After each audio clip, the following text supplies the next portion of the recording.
Dry day ദിവസത്തിൽ മദ്യവിൽപ്പന നടത്തിയിരുന്ന മദ്യവയസ്കനിൽ നിന്ന് 12 ലിറ്റർ വിദേശ മദ്യം Vadakkanchery assistant excise inspector KV ഗിരീഷിന്റെ നേതൃത്വത്തിൽ എക്സൈസ് സംഘം പിടിച്ചെടുത്തു. കുന്നംകുളം താലൂക്കിൽ നെല്ലുവായ് വില്ലേജ് മുണ്ടൻകോട് നഗർ ദേശത്ത് തെയ്യത്താംപറമ്പിൽ 48 വയസ്സുള്ള ഹരിദാസനെയാണ് രഹസ്യവിവരത്തെ തുടർന്നാണ് വടക്കാഞ്ചേരി മുണ്ടൻകോട് നഗറിൽ വെച്ച് ഹരിദാസനെ അറസ്റ്റ് ചെയ്തത്.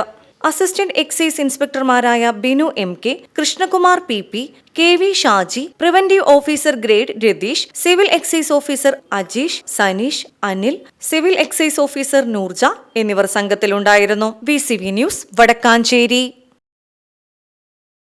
ജോൺസൺ ഒപ്റ്റിക്കൽസിൽ തിങ്കൾ, ബുധൻ, വെള്ളി ദിവസങ്ങളിൽ രാവിലെ 10 മുതൽ ഉച്ചയ്ക്ക് 1 മണി വരെ കണ്ണ് ഡോക്ടറുടെ സേവനം ലഭ്യമാണ്.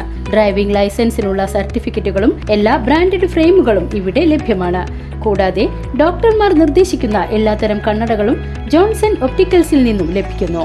ജോൺസൺ കണ്ണട വ്യാപാരം ഡിവൈൻ ആശുപത്രിക്ക് എതിർവശം, വടക്കാഞ്ചേരി.